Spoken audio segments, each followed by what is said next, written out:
The Ohio State of Mind podcast, hosted by Josh Lee and Chris. Your number one stop for all Buckeye football news. What's in the box? A boat's a boat, but the mystery box could be anything. It could even be a boat. This is such a crock of shit. Hoo-ah! The Ohio State of Mind podcast. Turn it up. Oh shit! It's playing Number one again. stop for all Buckeye football. Just two dudes with families and jobs, just winging it as we go. Ladies and gentlemen, boys and girls, Buckeye fans of all ages, welcome back to the Ohio State of Mind podcast. It is the Monday before the game. As always, I'm Josh. To my left, my hetero life mate, Josh. Josh, how are we? Dude, I was pumped, man. I watched a shit ton of football this weekend. I lost a shit ton of money. Fuck you, Jamie Chadwell. Fuck you, Liberty. But that's beside the point. Yes, but I watched a lot of. I went back, watched some Michigan football this year. Older Michigan games. I'm getting into it. I'm getting in the mode, getting into the groove. So yeah, man. I wish I had more time today. My son went down with another ear infection, so I spent all day at the doctor's office today. So that was unfortunate. But other than that, man, I'm ready to rock and roll, bro. I'm ready for this week, Michigan week. It is Michigan week. Exactly what week is it? It is exactly that. So today we're going to do a quick recap of the Ohio State 42-9 victory over Rutgers. Give it a little bit of time. Obviously, we're going to preview the game in my household. I've got a wife, I've got a young daughter who celebrates a 14th birthday tomorrow. But for me, this is my favorite week of the year. I get off of work, Thanksgiving, my kid's birthday, the game. Love it. And then, of course, we're going to look at the rest of the Big Ten lineup for this week. We got a lot of Big Ten football on Friday this week as well, my friend. A lot of football in general on Friday this week. And we're going to we're going to do a little thing. We're going to look at some of the top individual performances in the game. We're going to stack up some lists and listen to what you guys in the Buckeye Ohio State of Mind fandom have to say as well. Hey guys, you guys should do a live shoot game today. Ooh. I wish, man. Eventually, my son is going to be old enough to where I'm not at his beck and call, and we'll be able to do more fun stuff. I do have a fun guest, possibly next week. Noted Buckeye hater. So hopefully we'll be into, it's nice to have somebody who doesn't like the Buckeyes on to kind of break up the suck fest. You know what I mean? Yeah, so we can be a little bit monotonous. I understand that. Yeah. Well, it is what it is. Buckeyes by $1 billion. I can only hope. But get to the matters at hand. Buckeyes, last game guaranteed in the horseshoe this past Saturday. Ohio State comes out victorious 42-9 against Rutgers. No Jeremiah Smith, no Carnell Tate. We saw the running game open up. We saw a lot of improvement from the offensive line. Defense did what the defense has been doing for the last 11 weeks. Josh, what do you think? Yeah, man. Let's start with the offense. Overall, I was excited about. Stop it. Dude, Portnoy did annoy me. He was on a podcast recently. Usually I'm Team Portnoy when we do this exercise because Chris has such a deep hatred for him. But no, that he was very annoying on this podcast. But anyways, let's start with the offense. But I thought the running game looked really good. People have been bitch about the running game all year long. I think Bo Jackson, you could see where it's like he's so close to being a top dog. Same with Isaiah West. Like you could that tandem is so close to being something special that you can rely upon. I don't think that the nation is ready. I don't think that the country, like they still, like the narrative is still Ohio State can't run the ball. They miss Quinshon, they miss Travion. But man, I really thought they looked good. We talked about Rutgers front seven on that defense being somewhat tough. It's not your classic Rutgers defense, but it's still a very okay defense. And he ran hard. He ran powerful. The offensive line was really good in the run game. This was the best game Tegra Chabolas played all year long. Luke Montgomery looked dominating. Philip Daniels looked dominating. So, yeah, I was really happy with the run game. If we're talking about issues, Julian Sand had moments where he kind of looked at it synced. Some of that's not his fault. We're nitpicking. I want to be very clear. We're nitpicking. If Ohio State plays, like, I know a lot of people were bitching, like, oh, Ohio State kind of struggled to put Rutgers away. First of all, Rutgers is a well-coached team. Rutgers is not great, but they're not horrible. And you're out your two top receivers, and not just your two top receivers. You're out. You know, you're the Oakland Raiders, and you lost Jerry Rice and Tim Brown. Now you got James Jett leading it. You know what I mean? Like, you know what I mean? Like, that's not how it works, bro. And I you could kind of tell he was so him being out of sync might be more to do with him just not used to those guys rather than him just being bad. You know, I know you and I kind of bitching and texting each other about the lack of depth at receiver. As the game went on, I became less and less worried about that. You know, David Adolph, you know, I know we kind of make fun of him because he's a walk-on and he's a honk. You know, but the Fuhrer, he does play with physicality. Is that not a good nickname? Is that not Get it put on a jersey and then tell me. Yeah. David the Fuhrer Adolph. You're saying that, but if you keep saying that, eventually it'll make its way to Gus Johnson's ears. Dude, I mean, he said abortion 85 times in the J.K. Dobbins year. I mean, the Fuhrer doesn't feel like like anything's on the table, baby. Maybe a step down. But you know, Bryson Rogers, it was weird, like seeing him get like it felt like not we didn't see him very much. Quincy Porter didn't play. Maya Graham didn't get his first snap to like the third quarter, so that was a little disappointing. Yeah. But again, you know, they relied on the tight ends. Elijah Thurman had a great game. Max had a great game. The offensive line I thought looked great. We're just nitpicking. The defense looked great as always. You know, I'm trying to think of something to nitpick there, man. I guess you know you want to see the defensive line play a little bit better. Yeah. I guess you know it's the week before Michigan. We're still waiting for someone to completely dominate on the defensive line. That's not really the case. You can make a case that Caden Curry is that dude, but he's not like Bosa. You don't want watching the Niners game, right? There's no Bosa this year, and that's I don't think that's again we're nitpicking. I thought the defensive backs played out of their mind. We saw Devin Sanchez get work, and he looked really really good.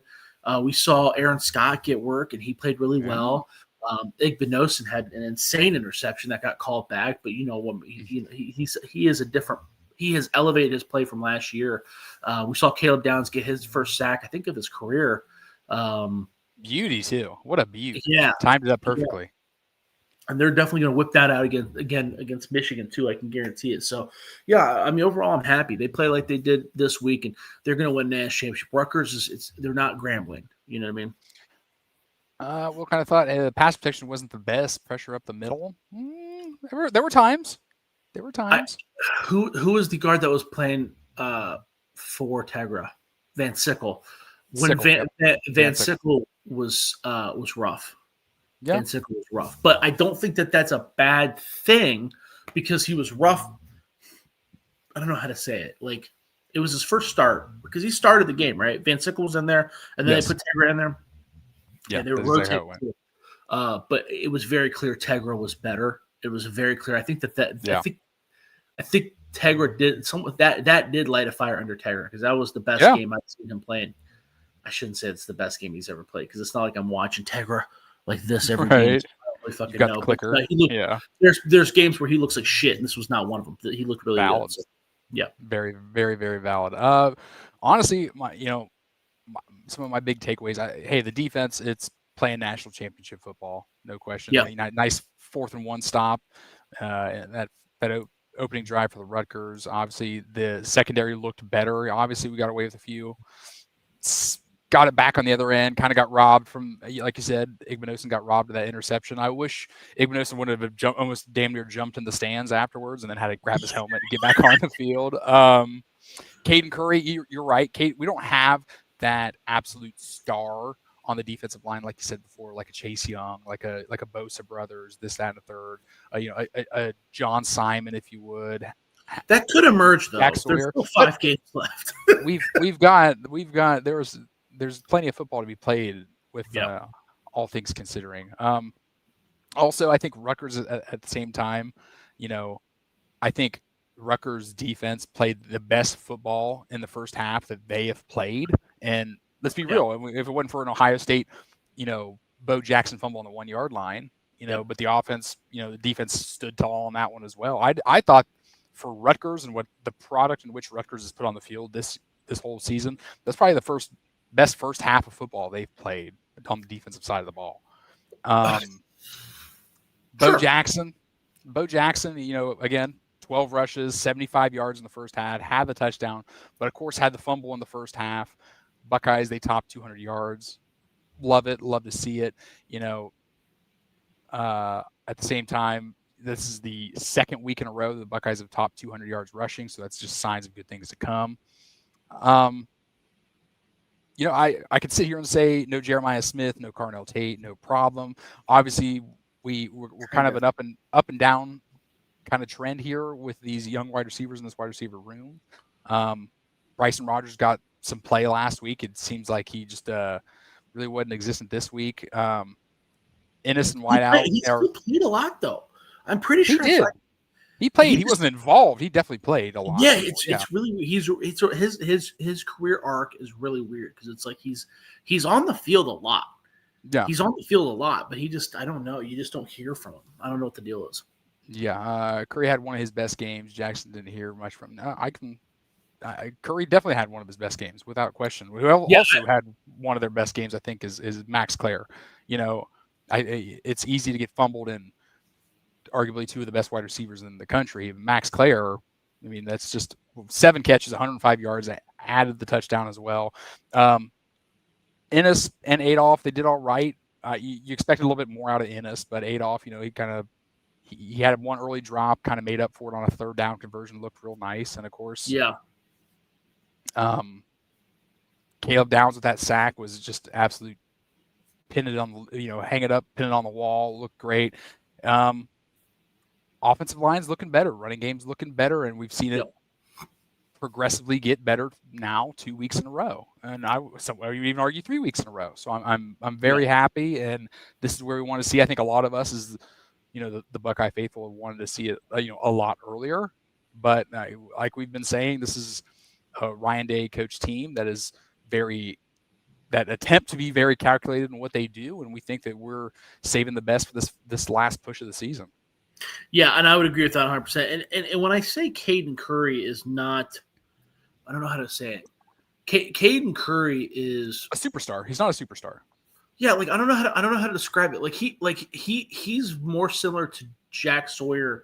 He's probably better than Jack Sawyer. In all honesty, as far as his overall season and what he's done. If you take away the playoff run Jack Sawyer had, Caden Curry probably is better than Jack Sawyer. But Chris and I have been continuously talking about how there are guys on the roster on the defensive line that have that superstar potential. So we were just kind of waiting for Caden Curry is not going to Arvell Reese is probably the closest thing to unstop as a pat because he's just explosive. He's got super long arms.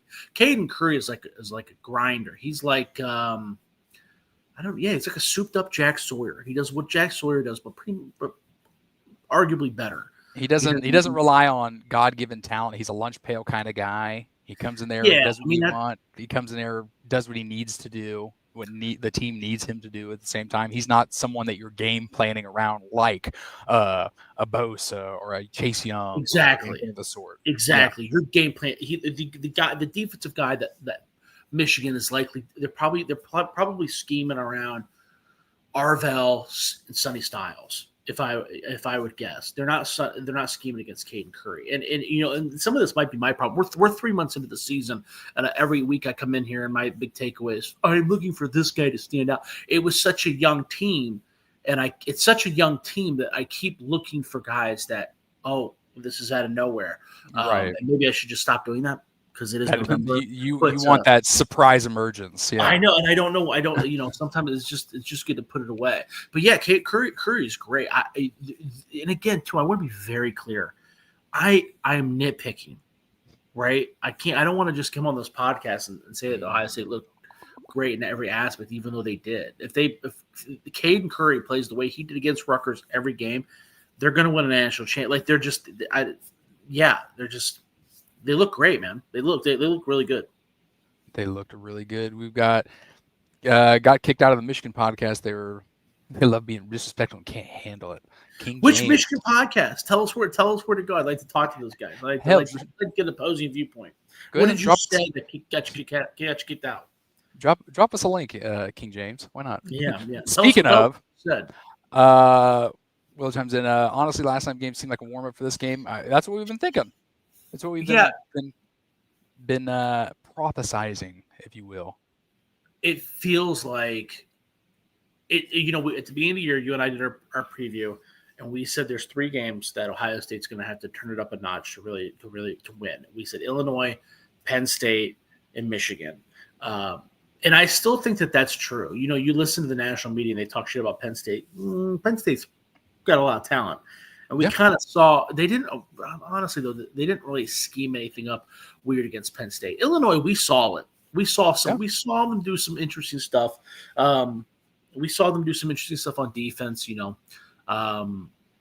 Keenholz thing, I don't know if we want to spend a whole lot of time on this, but the Keenholz package is also kind of interesting because it's like it shows flashes of working. They clearly want to work. It's clearly going to be a part of the plan. Maybe not against Michigan, but down the road in the playoffs, it's not going to go away. And I'm for it. I just hope that they're practicing it enough for him to get in a rhythm. I think that's the hardest thing for these quarterbacks is to come off the bench and be expected to toss one and then run around. They're not just asking him to drop back. They're asking him to run around and do this and do that. And it's just kind of like it's a lot to come off cold. But I'm here for it. It's shown its struggles. It's definitely not been a success. Yeah. Maze James Johnson, Maze Madman. I want to give that one a look. I'm going to check that one out. We've been talking about it, so we're not gonna pussyfoot around it anymore. This Saturday at noon, in what appears to be potentially a high of 32 degrees, rain, sleet, slurry mix, Ann Arbor, Michigan. The Buckeyes, as of right now, 10-point favorites against the Michigan Wolverines. Yeah. Josh, you want to take a preview away? Okay, yeah. So let's. How do you want to go? You want to go position by position on Michigan, and you go from there? Yeah, absolutely. Okay, sure. All right. So first of all, the weather doesn't do Ohio State any favors. So No. get ready for that. Ohio State's going to get fucked on the weather. Yep. We'll see how they adjust. Right. We don't really have to spend a whole lot of time in the mindset. Right. We know that Ryan Day struggled. They haven't won against Michigan since 2019. Yes. Since 2019. Yeah, because 2020 they pushed out like we talked before the show. He can do it. Can I set this narrative straight? The Buckeyes, winners of 15 of the last 20, come into Ann Arbor, Michigan. I'm tired of this lost the last 4 bullshit. Winners of 15 of the last 20 coming to Ann Arbor, Michigan, 12 o'clock on Fox, as you were. Right. But it would be foolish to act like this is a gimme game, right? This Michigan team is far more talented than last year's Michigan team. Yes. So let's get that straight right now. This is a very good Michigan team. We'll start with Bryce Underwood. Bryce Underwood is a huge upgrade over Davis Warren. With that said, he still makes freshman mistakes. I would say that this past game was probably the most complete game that I've seen him watch, and he still almost threw a pick. Against Ohio State, it would have been a pick, and it was almost a momentum shifting pick too. The game was still kind of tight when it happened. He still does these. He still has these moments where he tries to put the team on his back, and he's not there yet. Running back, we talked about that a little bit at the beginning of the show. Justin Haynes not going to play. Jordan Marshall, the Ohio kid, he was out last week. He's very good. This is a very good running back core, maybe one of the best running back cores in college football. But they're also going to be out Max Bredesen, the fullback. This is a team that runs a lot of fullback.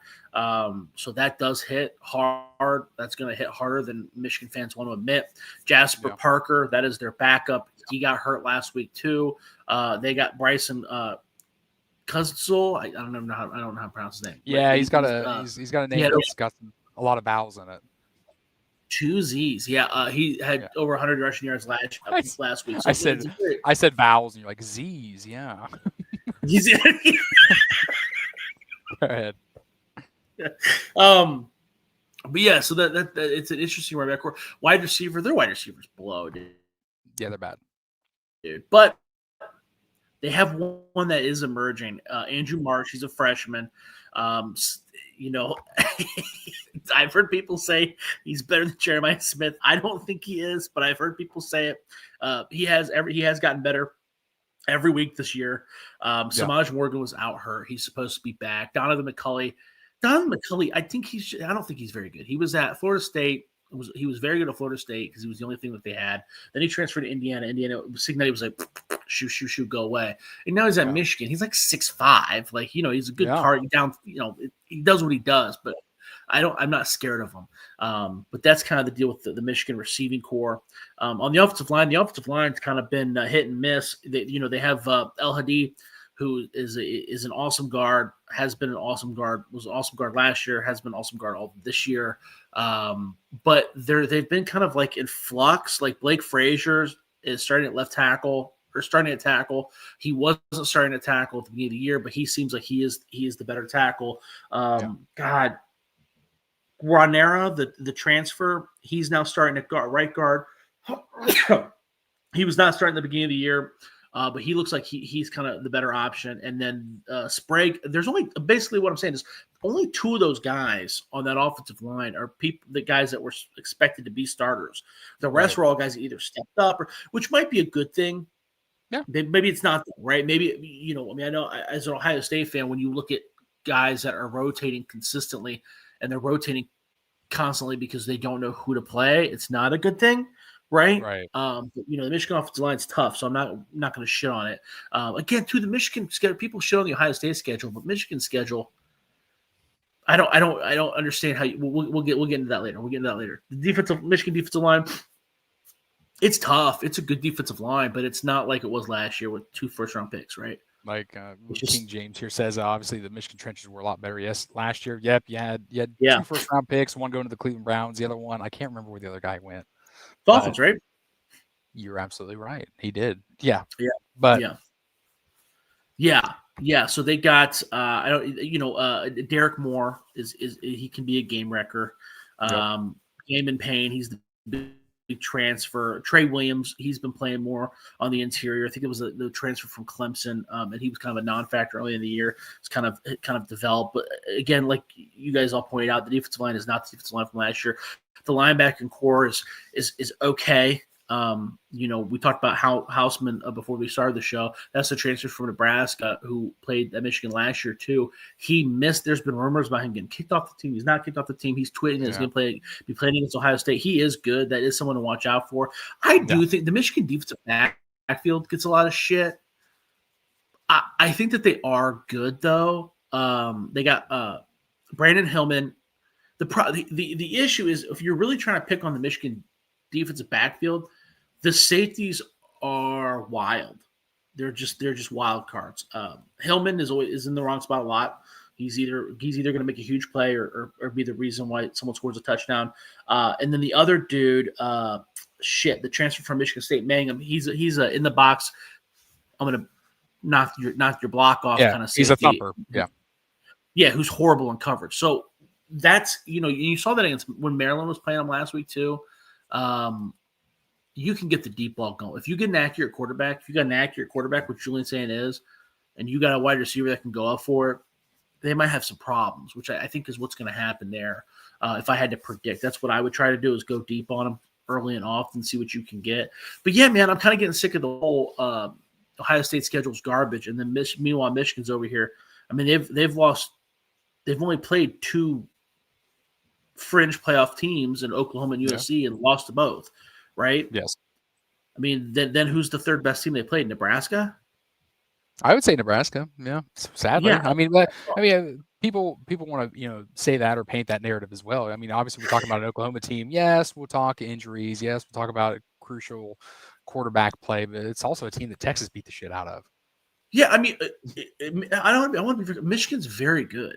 Michigan's very Oh. good, and I have no problem saying that. But it's really weird to me that people are having such a hard time admitting Ohio State's good because they point to the schedule, and it's like, dude, who the fuck are you?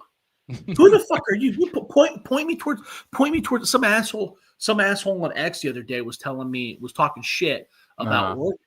It was like Oregon doesn't deserve to be. Oregon fucking blows. Oregon hasn't won any games.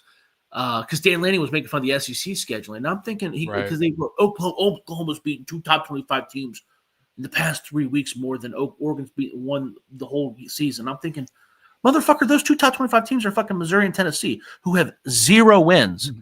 0 wins against teams with a winning record. Hopefully we've got great things to talk about next week. But I also wouldn't mind talking about, we're gonna get a new college football playoff rankings tomorrow night. I took a little bit closer of a schedule of Texas A&M, and I don't think they've got the resume that everyone's been talking about. Other than the Notre Dame, I don't know. But undefeated's undefeated. But I don't want to get off track either. I think it's a good conversation. You have to have these conversations. We have to talk about this shit because everybody talks about Ohio State. So you have to talk about it. You have to get it fucking out there. Okay, the Texas. If you think Texas A&M is the best team in college football, that's fine. You're allowed to think that, right? The problem is that you have these dudes that are like, Texas A&M's way better than Ohio State. If you don't think Texas A&M's better than Ohio State, it's because you're a biased piece of shit. And it's like, dude, Texas. Oh, you know what? Ohio State wasn't losing to some 3-win team by 30 fucking points at home. You know what I mean? Like it just as strong as an argument to make Texas A&M the number 1 team. You can make the same argument that they're the number 3 team, right? You know what I mean? I'm not shitting on A&M. It's just Ohio State, dude. I mean, and tell me if I'm wrong, chat. Well, King James here dropped in. That's why I looked at their schedule and I look at it. It is literally the bottom half of the SEC. I don't want to fucking glaze over. I don't want to glance over anyone else's comments. Obviously, Tennessee game was colder. It should give him some confidence. I would hope so. Yeah. Crazy Buck fan. I think Ohio State running back core is better when they're healthy. To be honest, at Michigan running back core, there are some dogs when healthy. Don't get me wrong. Justice Haynes coming over from Alabama. Obviously, Jordan Marshall, the Ohio native, he is a stud too. And then they had a new running back kind of emerge this week that actually looked pretty damn good. So, I mean, hell, we might see the damn wing tee come Saturday out of Michigan, and I wouldn't be surprised. Michigan trenches are way better last year. Absolutely, I think we all agree on that one. Yeah. Maybe we wouldn't try to pound at the middle. Yeah, maybe we don't go right at their strengths like last year, but that was last year. We're not gonna go into that and make me lose sleep this week. But we need to, because that's a part of the handicap. Because at the end of the day, when you talk about Ohio State, Ohio State's better. They just are. They were last year, but they continuously lose. Right? There's something you do have to take Ryan Day's mental state into account, right? And the hope is that him winning a national championship gave him these big old Stan Marsh balls, right? That's the hope. But I mean, there is a very real chance, a very legitimate chance that he gets his butthole puckers up and they lose. I'm more scared about this. I was telling another person, I'm more scared against Michigan than I am against Indiana. Yeah, you've said that multiple times on this podcast. Oh, did I? Okay. You've been very vocal about it. Justin Haynes was going to be a problem. Justin Haynes was a good running back. Don't get me wrong. He is good. He's great. He's a very good running back. No, like I said, it's getting this. What's the loudest crowd Julian Saint's been in Washington? This is he's not going to be in a louder place. He is not going to be this year and his junior year, maybe if he declares early, his last season as a Buckeye, but I don't want to go ahead and talk that into fruition. But this is the loudest stadium that Julian Saint is going to step his feet in. Obviously, we saw about an hour and a half ago, Jeremiah Smith was on the Caleb Downs podcast. He said, I have a small lingering injury. I'm getting back healthy, and I'm going to be ready to go come Saturday. The reports are still out on Carnell Tate. Of course, the both of us, and I assume everybody in the chat, are fingers crossed on Carnell Tate. But no, it's don't get in your own damn head and mitigate. I don't want to see them go and get Julian saying in that week one kind of texting like, hey, just don't fuck it up. Hey, just kind of right the train. I'd like to see them go out there and play their game and make adjustments where adjustments are needed, and just start and get in a comfortable lead and don't let up. And I don't think if we have to talk about this because Ryan Day was great and he won a national championship, but there's this big Michigan problem. And yeah, I want to see, after flag plantings of last year and Sharon Moore shooting the arrow of last year, I want to see Ryan Day and this football team put their cleats in someone's neck and not give up until there's nothing but zeros in the fourth quarter. I think that yeah, it's just weird. I think that's why I'm most nervous, is because it feels like we're in the same exact. It feels like we could. Woo, I almost said we. Like I'm fucking gonna suit up. Michigan fans do that. I need to chill out on that. I do it all the time, dude. Michigan fans love doing that shit. I tell my wife every year, because I'm a constant and a habitual we user. I buy a jersey every year. I'm part of management if I'm buying a jersey every year. So that's how I justify that. You're one of those dudes that buys stock of the Packers. Exactly. Just throw a dollar here. Yeah. But it's like when you look at the reason this game is so nerve-wracking is because you look at the situation last year and it's like, dude, this is way worse. Like it's 100 times worse. Yeah. It's kind of like when you and I talked about the Penn State losing to Oregon. And I think we had Donovan on the show, and I was talking to Donovan, and I said, there's no coming back from it. If you can't be and he was like, well, how can you say that? It's Oregon. Oregon's really good. And it's just like, dude, if it's the situation, they got him at home. They had everybody returning, right? Like, but that situation was Ohio State last year, right? And they couldn't fucking do it. Yeah. That's what makes you so nervous. It's like, dude, they couldn't fucking do it last year. And last year, Michigan was worse. Ohio State was way better, and Ohio State was at home. What the fuck makes you think? My saving grace is that Chip Kelly was calling plays, and then we know a little bit of the story now is that Chip Kelly, Ryan Day puckered up and was like, hey, I'm going to start calling plays. And Chip Kelly was like, all right, dude, you run the show. Maybe Brian Hartline. I think Brian Hartline probably let that happen too, because I can't imagine Brian Hartline having the balls to stand up. But I do think we also know that Jim Knowles' participation level in calling the defense was slowly decreasing, right? I don't think Matt Patricia's like that. I think Matt Patricia's like, dude, chill the fuck out, bro. I got my shit. You handle your shit. You know what I mean? So absolutely. I think that's my saving graces. I do think that Matt Patricia. It's so funny going back and listen. I've been listening to a bunch of old podcasts from the summer, like preseason shows, and everybody's talking shit about the hire. It's just so funny because he's a man. What he's done is you cannot. I don't care. People. Someone said, "How am I supposed to be impressed by the Ohio State defense when they're holding teams that can't score 20 points to under 20 points?" When again, they're teams that can't score 20 points. And it's like, I know I kind of get what you're saying, but that's also like an oversimplification. Right. Like what he's doing is, I mean, you know what I mean? Like, he butt fucked Texas. He butt fucked Illinois. You know, like, and then he completely changed the game plan against Washington. Like he's done things that when you're watching the pace of the game or the flow of the game, it's a difference. There's a difference there. But, we'll see.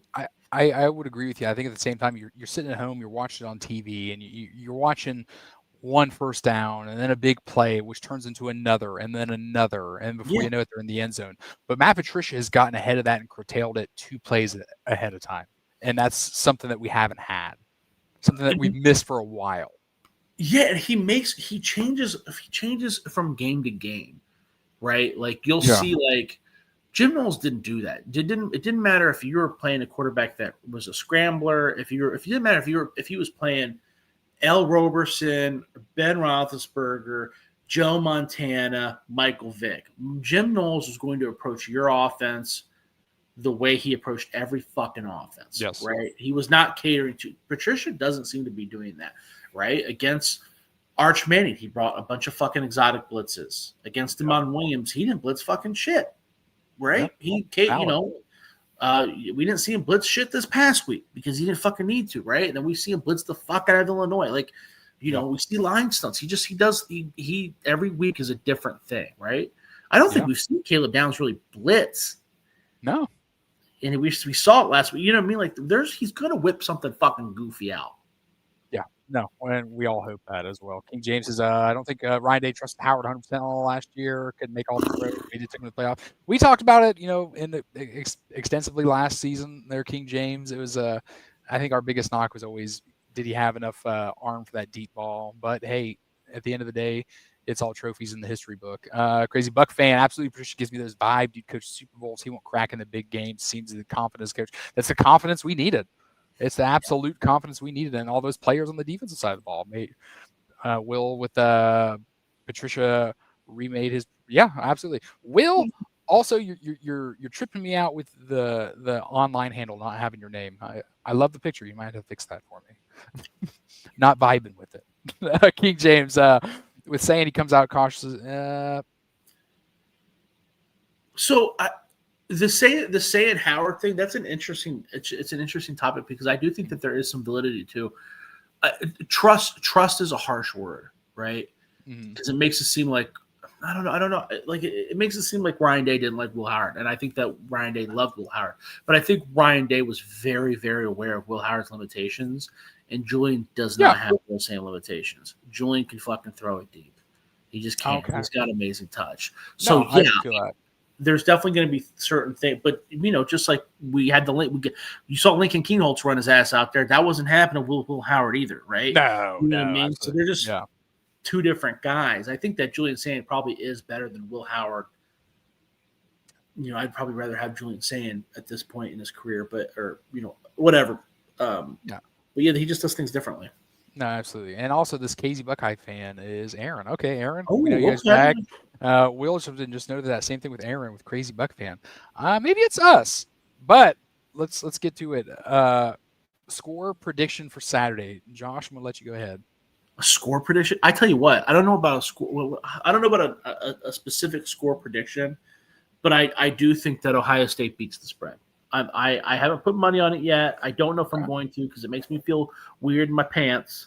But I feel like I feel like Ohio State's gonna beat the spread, and I do feel like it's gonna go over too. The total right now is 44.5, so I think it goes over. I would. So what does that mean? What's that math? What's that math, real quick?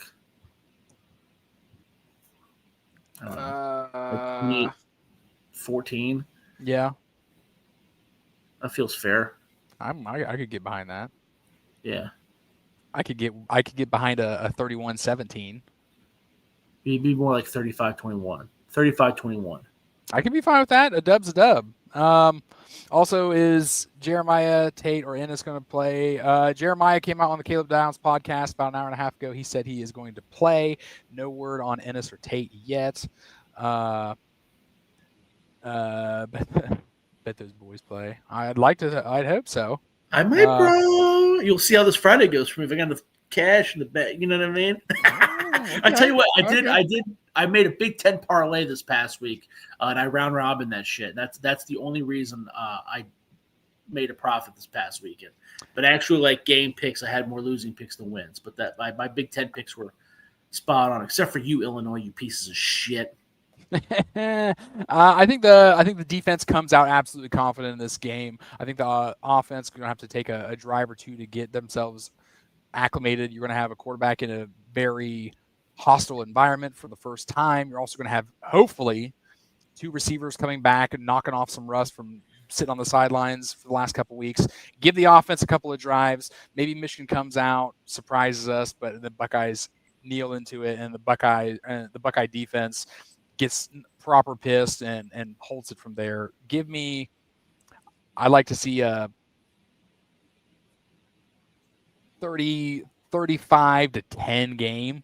Oh, we're close though. Okay. Yeah, we're close. That's what I would love to see. That's what I would Yeah. absolutely love to see. But we're at the 40-minute mark, my friend.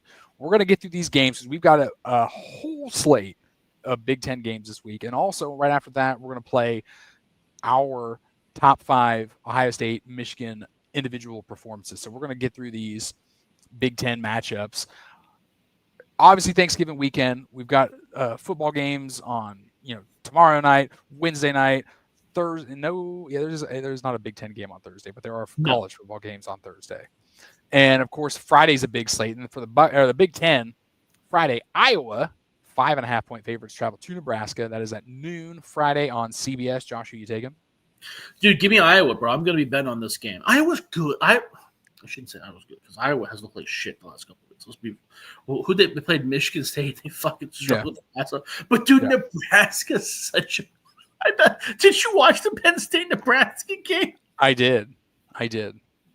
Nebraska. I don't think Nebraska's bad, but they're like one of those teams where you're like, 10 years from now, we're going to look back on the season and like on the Wikipedia page, it's got the Big Ten standings. Like, what the fuck? Nebraska won 8 goddamn games? Yeah. Like they won 7 games, dude. Dude, I think I'm going to bet on this game. I'm going to take Iowa, dude. Iowa's tough. They're giving less than a touchdown. Yeah, give me Iowa. Give me Iowa by 7 on this one. I like that. I watched that Penn State game. I like seeing those. Is more talking about the Penn State when we get there, but obviously the players and holding up their Terry Smith signs. I saw Nick Singleton just absolutely demolishing a helmet of his and all that paint busting off. That was nice. Love seeing that. Also, they beat the shit out of Nebraska by playing like Iowa. Like, so now what's Iowa gonna do? Like, dude, exactly. I'm gonna bet on Iowa, dude, for sure. Absolutely. Later that night, Indiana, 28.5-point favorites travel to Purdue, 7:30 on NBC. How much you taking Indiana by? Oh, dude, I'm gonna bet on this game too. I'm taking Indiana. Indiana, he's got to make a show of it, dude. He's got to make a show of it. He always does. Definitely taking Indiana. He's coming off of a bye too. Yeah. One would think he was like prepping for Ohio State, but I don't know if that's his style, dude. I don't know if that's his style, bro. So, and I think they both came off of a bye, right? So I'm trying to double check. Doesn't matter. Indiana's going to pound the fuck out of them. I can see Indiana putting up 63 points in this game and then sitting down Saturday and just looking at the Buckeyes and Michigan and just say, wear yourselves out, boys. So, but give me Indiana. Give me Indiana by all the points. But Saturday, after the Ohio State-Michigan game, you got Oregon 6.5-point favorites going to Washington, 3:30 on CBS. Oregon, Washington rivalry game. Who you got? Both teams looked really good last week. Oregon looked especially good. They look good. They look good. They struggled. USC was moving the ball a little bit. USC is USC, and then they shut that shit down, man. Washington looked really good against UCLA, but UCLA is also pretty pitiful. So I don't know if I'm going to bet on this game because it is at Washington. Yeah, but I do lean Oregon. Yeah, I lean Oregon as well. I think they regardless of this being a rivalry game, I think Oregon went ahead and checked off their last big box for the regular season. They've got their 10th win. They're looking at the playoffs. They're going to go in there, handle business. Look for a close game, but I look for Oregon coming out top with Oregon and their playmakers. But they can make the Big Ten championship game. That's the other aspect that makes me think like, man, they might come out fucking ready to rock and roll because they're not going to know the results of the Ohio State Michigan game yet. So they might go into it thinking, okay, we can. If we win this is Saturday 3:30. This is after Ohio State Michigan. Yeah, but they're on the fucking field. I guess they're going to show it on the big screen and shit. But they're kind of they crossed the paths, right? Like trying to like. Yeah, they'll probably know. They'll know. Yeah, they'll know. They'll call a timeout just for it. You know, Dan Lanning. You're probably fucking right, dude. Yeah, Dan Lanning loves that shit, dude. Exactly. But they play for wins, not for clicks. Penn State, 11.5-point favorite, going to Rutgers at 3:30. This game's on the Big Ten Network. Penn State looked good last week, and they absolutely ran the ball down Nebraska's throat. Who you got in this one? Yeah, dude, I'm taking Penn State, bro. I think I might actually bet on this game. Penn State's good. Penn State's been good all year, man. They've had fucking issues. They've had upheaval, and they've got to find their groove. And Drew Aller's good. They missed Drew Aller, but the backup's he's found his groove, and the running game has found their groove, and Rutgers has not found their groove. Now, this is going to be one of the more interesting Big Ten games because whoever loses is not going to a fucking bowl game. So Rutgers might bring the heat more than we think, but I feel pretty good. I feel like I might bet on Penn State. We do need to dedicate an entire podcast in the offseason to the "we're not in it for clicks" thing, and like point out all the stupid shit Oregon does specifically for clicks, starting with the Grateful Dead jerseys. Grateful Dead jerseys, Like, right? Yeah. Everything you fucking do is for a click, brother. Like, what are you talking about? Will jumps in, man. Penn State needs a final game revival. Hey, I mean, I'm telling you, this might be a better game than we think, dude. I'd be honest with you. After that Ohio State Michigan game, and hopefully, I'm reveling in victory of Oregon and Washington and Penn State and Rutgers. I'm probably turning this game on the Big Ten Network. I want to see who makes it working. Dude. Yeah. In that same slot, over at Fox Sports 1, we've got Wisconsin traveling to Minnesota. Minnesota being a 1.5 point favorite. Who we taking?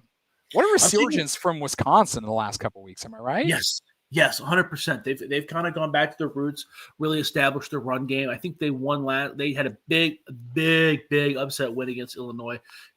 Illinois couldn't do fucking shit on them. Wisconsin was moving the ball on them. I think they only had like 90 yards passing total. I was trying to look it up real quick, but yeah, they didn't do.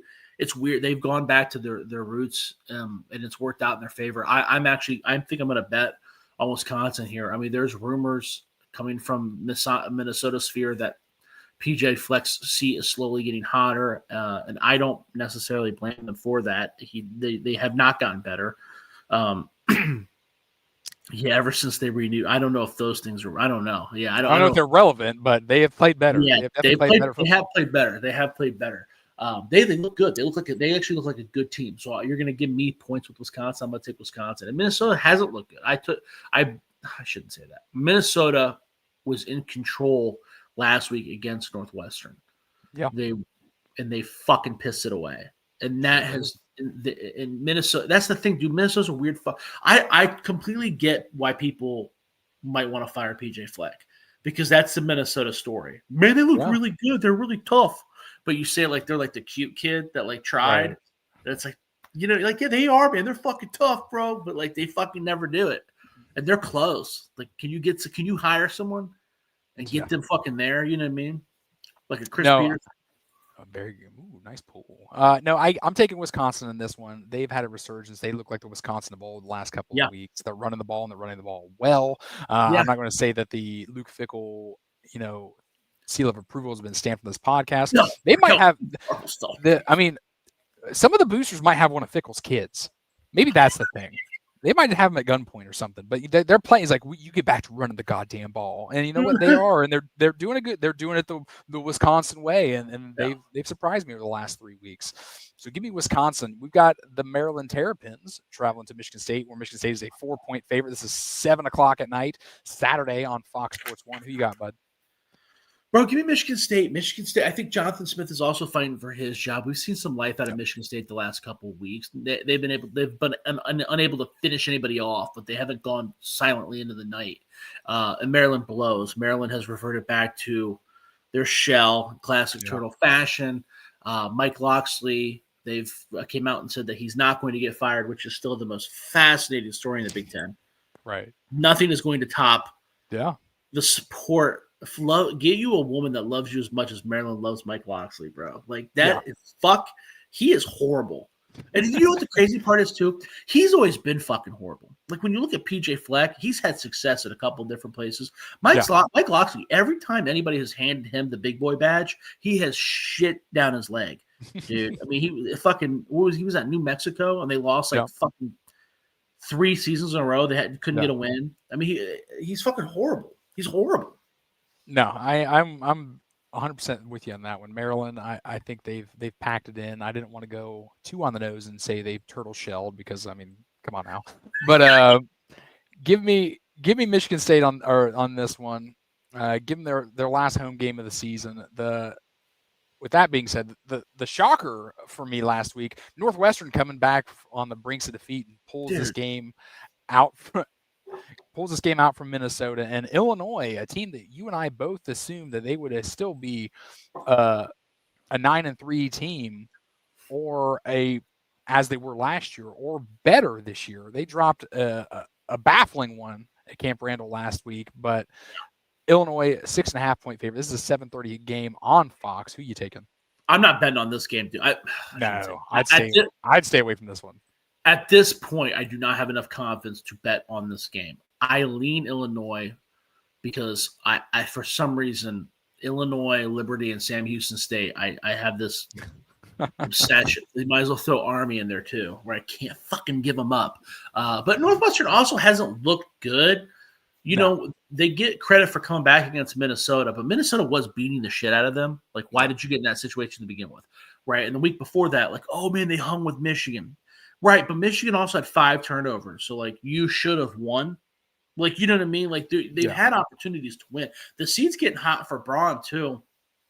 I kind of disagree with that because I feel like, given the circumstance, he's kind of done a lot. Maybe not a lot, but he kind of got – that was a weird situation when he got handed the job. So it's like, I feel like it's a little unfair to fire him this soon. Plus, it's not like the Northwestern's horrible. But, yeah, I think Illinois still got some life left. It's in Illinois. I just don't know if I want to bet it. I can understand that one completely. Give me Illinois. Give me a night game. This is a senior night for them. Last game, they're looking to go bowling. They are obviously looking at the outlook of this season. Looking into this season before we started. They obviously had a lot bigger dreams and aspirations, and those have fell by the wayside. Of course, we were on this podcast last week. You're saying, how the hell is Missouri up there as a 3-loss team and Illinois is down there? But then guess what? Hey, Missouri takes their ass whooping like we all expected, and then Illinois shits the bed. So, but give me Illinois night game, Fox. I'm all with it. And lastly, the kind of the meh bowl, if you would. We had higher outlooks for both of these teams coming into the season. No. I always said UCLA was going to suck. I want to be very clear about that. There was a lot of hype between these two teams, amongst these two teams coming into the season. Obviously, with Nico Iamaleava coming into UCLA. Obviously, Jaden Maivia, USC quarterback, had a great year. Big step up from the season in all the game. The 4 games he played last year. But this game could have been a lot bigger. There could have been a lot more writing on this game, and now it just isn't. USC being a 20.5 point favorite. This game's 7:30 on NBC. These two West Coast teams coming to the Big Ten. This would be something that would get us Big Ten fans like, oh, hey, I'm on the East Coast. Let me stay up and watch this. But now it's lost some of that luster. Yeah, I'll still watch it. I feel like I probably am going to bet on this game too because I do feel like USC is just going to beat the shit out of them. They're coming off a pretty crushing loss to Oregon, so they're going to want to bounce back. I don't know if Lincoln Riley's job is at stake anymore. People seem to be the people I talk to that are associated with USC seem to be like, cool. Like they were in the games they wanted to be in. They beat some teams that they didn't think that they'd beat. They're on the outside looking at the playoffs. They're not going to get in the playoffs, but I think that people are pretty happy with them. So if he could finish off here and beat the fuck out of UCLA, a UCLA team that's done, the luster's gone, then, I think that he'd like to do that. No, absolutely. Without question. With that being said, we've got a nice little 10 minutes. We'll get into this little thing we wanted to do here. Obviously, it's my favorite weekend of the year. It's Thanksgiving. It's my kid's birthday. It's Ohio State, Michigan football all week long. I get some time off of work. We're going to discuss our top 5 performances in the game. Josh, you got any honorable mentions? Maybe someone that maybe didn't make your list? Going 5. Well, I tell you what, because your list is more formal than mine, right? Because I just kind of jotted down some memories. Why don't you give your top 5, and then I'll go over people that we might have. I'll give you the names that come to my mind and see if maybe they fit in there or why they didn't fit. Make your list. Okay, absolutely. I wanted to keep some sort of relevancy somewhere within these last couple of decades. There's obviously some performance I couldn't, just sit and poo-pah and ignore. Honorable mention, Tom Harmon, quarterback from Michigan, 1940. Yes, I'm about to say 40. But 2 passing touchdowns, 2 rushing touchdowns, 2 interceptions, 2 punts returned for a touchdown in an absolute beatdown of Ohio State. I went back and started doing my digging. That was absolutely insane. But my number 5, I got to go with 1986. Chris Spielman, 29 total tackles. The most fun fact about Tom Harmon is that he Go ahead. created the CSI guy. That's his son, right? In the CSI? You are right. Yes. Looks, he's like someone just spontaneously combusts, and they're just like, looks like you got fired. And it's wow. Yeah. Chris Spielman, sadly in a loss, 1986, 29 total tackles. I'm going to say it's hard to name a better individual performance, but I'm obviously going to name 4. Even in the loss, even as a defensive player on the losing team of this, 29 total tackles is fucking insane. Yeah, man, it's wild. I'll have to go back and watch that. It's obviously an Earl Bruce team, 1986. That'd be Jim Carsados as quarterback. Yep, Jim Carsados. God. Yeah, man, it's tough to imagine. Who would have been, you would have had, would have been Keith Byers at running back? Yes. Chris Carter? No, it wouldn't have been Chris Carter. No, it might have been. For the 86 year. It might have been. I don't know, dude. We should go back and watch that game. Because I think that there was some real fucking talent on that team. Well, obviously, you got to remember that was Jim Harbaugh coming out. He made the guarantee that game. You also remember the Ohio State kicker. It was. And the Ohio State kicker, Matt France, he missed the 46-yard field goal that would have won the game as well. And, of course, Michigan won the Big Ten thanks to that. Really? I would have thought that this was before Harbaugh. No, this was at 26-24. Buckeyes lose by 2. Matt France, he missed the 46-yard field goal that could have won it for the Buckeyes. Oh, that's my number 5 choice. My number 4 choice. Sadly, I got to go Hassan Haskins. 2021, 5 total touchdowns. I know it's a wound that still seeps of pus and stings, but if you're going to score 5 touchdowns in the game, you're going to make the list. Yeah, that's the old Jim Knowles. Our defense allows 5 big plays, but only 5. Yes. It's like, what the fuck now? All 5 are touchdowns, you piece of shit. Yes, you're right. I was there for that game, by the way. Were you? You were, weren't you? Since I started writing at USA Today, maybe that's the biggest reason why Ohio State will win this year. But since I was writing at USA Today, Ohio State never beat Michigan. Oh my goodness! Yeah, I never got to see it from the press box. Well, maybe you're our saving grace this year. That's my number 4. Number 3, I got to go Troy Smith, 2006, the game of the century. Obviously, there's never been more hype around that game other than that. Last game, Ohio State, Michigan in the shoe. Last game on grass before we switched it out for that artificial turf. Troy Smith came out and looked like an absolute dog. He looked like there was nobody, you couldn't fathom anybody in the rest of the college landscape that was going to win the Heisman after that. He came out just ripping and roaring, 316 yards, 4 touchdowns to 4 different receivers. One of my all-time favorites. Will chimes in. I always forget. Tim Biakapachuka. I like the way you spelled it, actually, Will. I actually like that one. Bootzilla, I actually like Troy more in 2005. That was a fun game, though, too, man. That was a gutsy game going down the field there. You got Gonzalez with a big catch. That's my number 3. Good.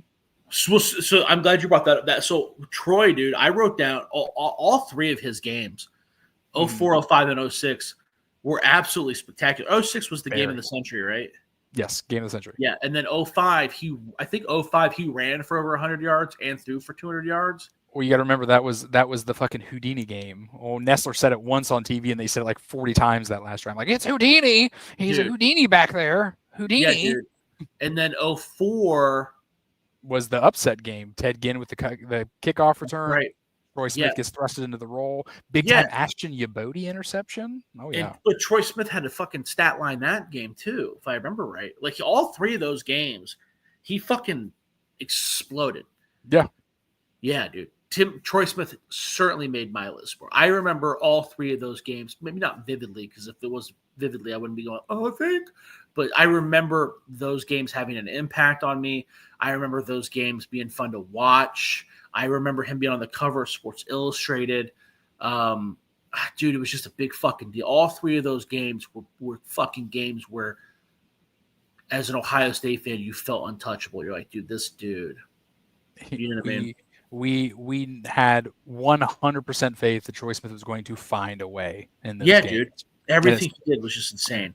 And it started from that 04 game. My number 2, I got to go Dwayne Haskins, 2018. 396 yards in the air, 6 total touchdowns. He completed 21 of 38 passes, each and every completion over 20 yards per completion. May he rest in peace. He's my number 2. So that's a good one. I have no issue with that one. He was by far one of the most talented quarterbacks in Ohio State history, probably ever played in the game. The only reason like that one didn't quite make my like, oh, I gotta jot this down, is because I feel like they were already dead, if that makes sense. Oh yeah. Like Troy Smith, that was one of the reasons too why the Troy Smith games were so impactful, is that Michigan wasn't dead. Michigan, this was a game. Like we talk about the game of the century. Michigan was in it. We didn't know that they were going to fucking go into hibernation. By the time Haskins came in, they were kind of in hibernation. Like it was kind of like he was kicking a little bit. No, I completely agree. I'm going with simply individual performance. We're talking about the magnitude of a game. Yeah, obviously. His stat line. I mean, he was absolutely insane. You can have him on the list. I'm just saying, like he just pointed out. And of course, as Will brought it up before, the one that always hurts the most, and I spelled it out for you, Will. Tishmanga Biakabatuka's 1995, 37 carries, almost 40, 313 yards on the ground. A Buckeye team in 95 that came out undefeated, whooped up on Notre Dame. You had a defensive line with the likes of Luke Fickell and Mike Vrabel. You had Sean Springs playing corner. You had a great defense. You had Greg Belisari at linebacker. It was, and just out of nowhere, just out of absolutely nowhere, Tishmaga Biakabatuka, 37 carries, 313 yards. That game single-handedly got him drafted to the Panthers. In the first round, right? In the first damn round. Nobody knew his name before that last weekend in November. And is that true though? Pete, I remember my dad always bitching about that, but yeah. I feel like when I went back and like was watching old like football, like I stumbled upon another game of his, and like he was always pretty good. That game he exploded, but he was pretty good.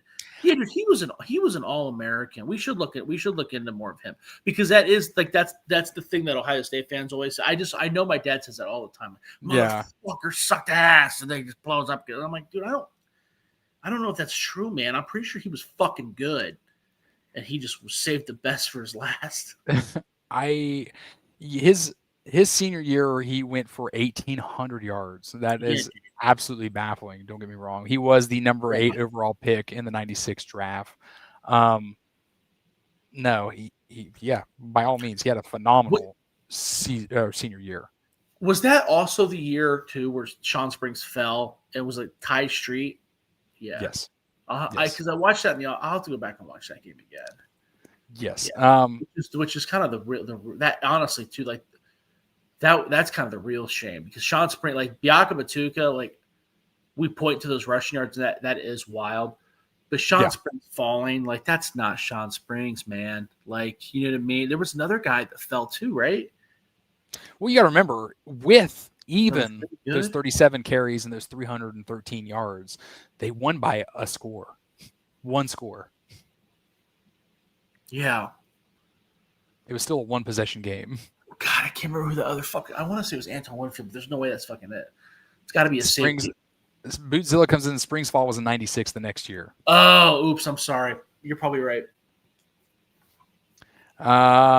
Also, he wasn't unknown, but no one thought he. No, yeah, you sure? Yeah, for sure. 300 yards is insane. 300 yards. Well, I mean, he finished his senior year averaging 6 yards a carry, and he had 1,800 rushing yards. Yeah. Go ahead, give me. Let's hear some of yours, my friend. All right, so obviously the first one that comes to mind was Jonathan Wells, right? Jim Tressel gets hired. Okay. Jonathan Wells rips off like 150 yards in the first half, Love like that. 3 touchdowns, goes down with injury. I don't remember if you and I were watching that game together, but I remember that game. I remember my dad. I had to be like 10 years old, I think, and I just remember my dad. I can remember this actually. I can paint you? this story for you because I remember Yeah. it was a Friday night. I stayed over at your house. We woke up. Your dad's in the kitchen hollering because he's got the Columbus Dispatch and Belisari's pictures on the front page. Oh shit! Shut the fuck up! Really? Yeah, I do remember that. Damn. Yeah, and I remember like the feeling was just very like I don't know how to describe it because I was just a kid, but it was like when you talk to kids now, like when I talk to my nephew, it's kind of the same feeling a little bit where like he'll be like, yeah, Ohio State always loses to Michigan. Right. It's like I remember feeling that way when I was a kid. You know what I mean? Yeah. Like, and then Jonathan Wells had that big run, and I just remember him like just fucking looking. Like I remember being like 4th and 1, and my dad biting his nail, standing up like and he popped it for like 50 yards for a touchdown. And I just remember it being like, and Ohio State was not good that year. They went to like the Outback Bowl, and I just remember it being like a big deal. Like it was like this is like this. It's something good is going to happen. This is just the first part of it. So that goes down there. The next year, Will Allen picks off the game-sealing touchdown, and that was when. And the reason why that was so impactful was not because Will Allen didn't necessarily have a huge game, but that year he had 2 game-winning interceptions, one against Cincinnati, one against Michigan, and he picked it off against Braylon Edwards. Yes. Right. And again, we're small children, but we all remember Braylon Edwards in college. Oh like, yeah, that guy was just fucking disgusting. And you remember wide receivers like and just Will Allen. You remember Ohio or Michigan and like Ohio State that legacy number, that number 1. That number 1. Yeah. When you're a kid too, you remember that stuff, right? You guys 6'3". We're starting to get we're starting to understand football a little bit more, right? Like this guy's really good, yada yada yada. Yeah. And then when they got that interception, that was kind of the end of the game. I wrote down Troy Smith, Carlos Hyde. Carlos Hyde had 2 years against Michigan where he basically ran the fucking show, 2012 and 2013. The one year was the Devin Gardner year, if I remember right, where Devin Gardner had is that right? Devin Gardner should be on that list too, because Devin Gardner had 1 year where I think he had like 400 fucking yards by himself. He threw one year. Devin Gardner had 2011, right? Yeah, it was also the year where they went for 2 and almost had it. And he threw for like 390, had 390 all-purpose yards. Yeah. So that would have been Carlos Hyde. Because Carlos Hyde, I remember him making fun of him, the shoelaces or whatever.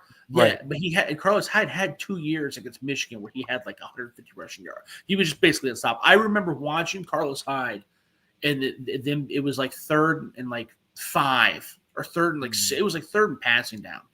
Ohio State would never run the ball in this situation, and they were backed up their ass in their end zone, right inside their opposing 20, and they handed him the fucking ball. And it was like, I remember thinking, like, dude, give it to Carlos, It's like, dude, you would never. No, you gotta be a fucking dude. You know what I mean? And he did that 2 years in a row, bro. I think one of those years too. Was it JT Barrett or was it Braxton? I don't know. The quarterback was no slouch either, but I just remember Carlos Hyde being like, that's the fucking guy. It would have been Braxton on that one. Yeah, that makes sense. And then Tyvis Powell. Oh, you're right, because Tyvis Powell is the one that got because I wrote that down. Tyvis Powell got that. Because Tyvis Powell, he's kind of got. I love Tyvis. Tutored him, I really enjoyed my time talking to Tyvis, but he wasn't good, right? Like he wasn't. I shouldn't say good, but he's going to go down in history. No one is going to put him in the same tier as Mike Doss. Right. Or you said Ashton Yabuti, right? Yeah. Like it's not going to be in there, right? But for that interception on that 2-point conversion, like I just remember being like, "What?" Like that was a big fucking deal. Barrett, he started against Michigan 4 times, right? Yep. But there was twice where he was like, he kind of put the team on his back. 2015, 2016. Where I think he had over 200 yards. No. I don't think he lit it up passing. I think he just ran it a million fucking times. He got like 150 yards. But JT Barrett definitely put the team on his back twice. And then obviously Justin Fields in 2019. J.K. Dobbins gets a lot of credit. I think J.K. Dobbins had like 5 touchdowns that game or something Yep. insane like that. Or obviously he didn't have 5 because someone else had 5 on the list, but he had a shit ton. But Justin Fields had like 400 yards of total offense. He had a very Denard Robinson, like, on the ground through the air kind of shit. You know what I mean? He had the injury, came back 2 plays later, first play, sling the touchdown to Garrett Wilson. Yeah. Yeah, man. Justin Fields was just fucking on it, bro. That 2019 game, I would have loved to see what you can't tell me that 2020 Ohio State team wasn't one of the most talented teams in the world. They certainly had all the talent in Yeah. the world. Tyvus had 2 games, Michigan game, obviously the Bama game. He tried to run in and out of the end zone against. Oh, Yep, dude, you're right. I do remember that last play of the game. Tyvus was good, but Tyvus was good like because I really don't want it to come off like I'm insulting him, but he was good like Jalen Marshall was good at wide receiver. Oh, Right? yeah. Like if you're an Ohio State fan, you might remember those guys, or like Jordan Hall was a good running back at Ohio State. Like, okay, Maurice Hall. Like, oh, those guys are good. Yeah, those are okay, right? The Buckeye faithful. Yeah. Oh, look, Todd Beckman. Todd Beckman was a very good quarterback. You know what I mean? But if you talk to anybody outside of Columbus, Ohio, they're going to be like, who the fuck are you talking about, dude? You know what I mean? Very valid. Very valid. All right, my friend. It's upon us. What are you doing anything fun this week? I know we've got Thanksgiving. You've got the is this the little one's first Thanksgiving? It is. Yeah, dude. It Yeah, is. bro. Yeah, and he's got an ear infection, so fucking yay. Buddy, Yay, dude. you just stay infecting that kid's ears. What's wrong with you? I know. We're gonna have to get tubes. We have the doctor's appointment to go see if tubes are the right. Oh, dude. I had tubes. Look at these honkers. Did you? You had tubes? I had all kinds of tubes. I had tubes on Oh, tubes wow. on tubes, my friend. Will chimes in. You're right, James, referring to more of the 90s. With that, obviously, one of my favorite plays, Chris Gamble, hardly came off the field. dude. Love Chris Campbell. Man, Chris we Gamble. were huge Chris Campbell fans. Chris My Gamble goodness. is one of the most underrated college football players of all time. It pisses me off beyond comprehension when people talk about Travis Hunter. Travis Hunter was great, but let's not act like Chris Gamble couldn't do the same fucking thing, brother. Okay? Chris Gamble was sick, dude. There's a couple players in college football history that kind of get the middle finger when it comes to the both ways thing. I think like Devin Hester. People forget Devin Hester was a dog on both sides of the ball. Will Blackman at Boston College. That dude was a dog. At Boston College, I was back at Boston College blue, just like they do now. He was the offense and the defense. Like there's a couple guys like Chris Gamble, man. Chris Gamble never gets the correct amount of credit. It's a bummer. Valid. But we've got an awesome week of football. Starting tomorrow. Obviously, we're gonna get the college football playoff. The rankings are going to be revealed. We're going to get some Tuesday night action. We're going to get some football Wednesday as well. Yeah. You got the pros on Thursday, and then all this rivalry week begins Friday. And I hope that you and I are just fucking. I hope we talk an hour on a Buckeye victory come next Monday, my friend. Dude, I'm hoping it's gonna be fun, man. It's gonna be fun.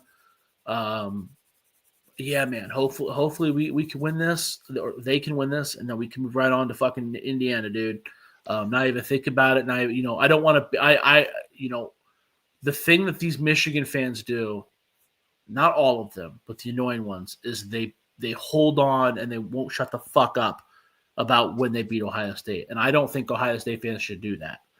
Ohio State fans should make it a point to be like, yeah, they won off to the national championship, bro. Because that's the thing. Michigan ain't going to fucking sniff that. Michigan, I don't think they're not going to sniff that for a long fucking time. No, I would agree with you. Let's indulge Will here real quick. One more prediction. Who's the offense and defensive MVP? Go ahead, Josh. There's some names out there. I think Bo Jackson's really going to surprise some people. I think Bo Jackson on offense, I think he's going to step up to the plate. I think he's going to get another 100 yards, and people are going to walk because everybody in the country is going to watch this game. So finally, Bo Jackson's going to get some recognition. On the defensive side of the ball, I think Arvo Reese is going to get 3 fucking sacks, dude. I think Arvo Reese is going to do something Vernon Golson style.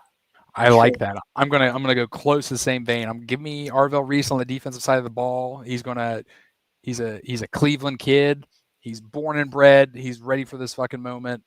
Give me Arvell Reese on the defensive side of the ball. Offensive side of the ball, if we start looking at maybe one of these two receivers is playing, one isn't, maybe they're both playing. We're going to see maybe this Michigan defense try to bracket some of these absolute studs we have. Give me Max Clare. Give me Max Clare. We had a good week last week. Better one. That is a better one. We unlocked the potential that we knew was there. We were just waiting to see it. Max Clare is going to be a man amongst boys. Yeah, Will dude. chimes in. He says, Curry and Tate. I love to hear it. My girl Melissa, happy Thanksgiving, Chris. Happy Thanksgiving to you as well, my dear. Chris Gamble was a dog for sure. Yeah. Absolutely, Aaron. He was. And Booth he's like jumps in. missing too, by the way. It is true. We should do it. That is true. Yeah, we should.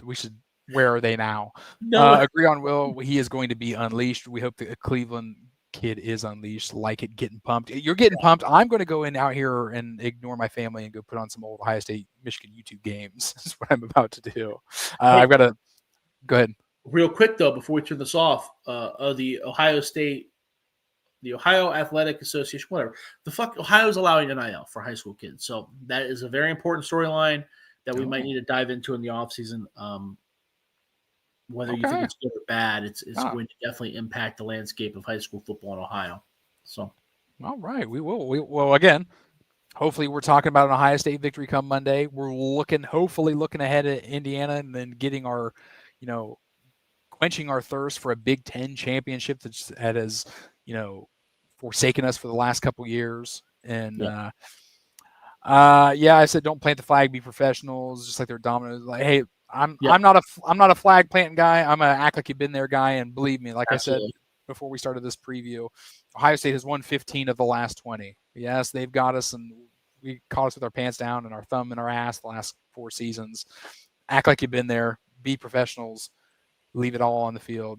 If you got the energy to do all that bullshit at the end of the game, you didn't put enough into the game. That's how I believe. King James hits us with an IO, my good friend. Agree, James. Act like it's too expected. Will with an IO, and of course, as always, I'm Chris. He's Josh. This is the Ohio State of Mind podcast. We can't be more excited because one, a big Ohio State victory. We want to come back here next Monday and celebrate with each and every one of you. And two, if it doesn't go in our favor, we will have the best ratings of the year. I can guarantee that. So, dude, I promise I won't lose my mind again. No, that's fine, dude. If they lose, dude, I can't do it 2 years in a row after they won a national championship. I have to be more measured, but it will be fucking upsetting. I'm not gonna lie, dude. It will be upsetting. Yeah. Thanks, guys. Happy Thanksgiving, Josh. Hope your kid gets better. Happy birthday to your little Appreciate one. Oh, thanks. I appreciate you, Will. She's 14 tomorrow, and God, I spent so much. It's so much money with these kids these days. My God. Kids these days. All right, each and every one of you, we appreciate you. We're going to see you back next week. I hope you're as excited for this weekend of college football as we are.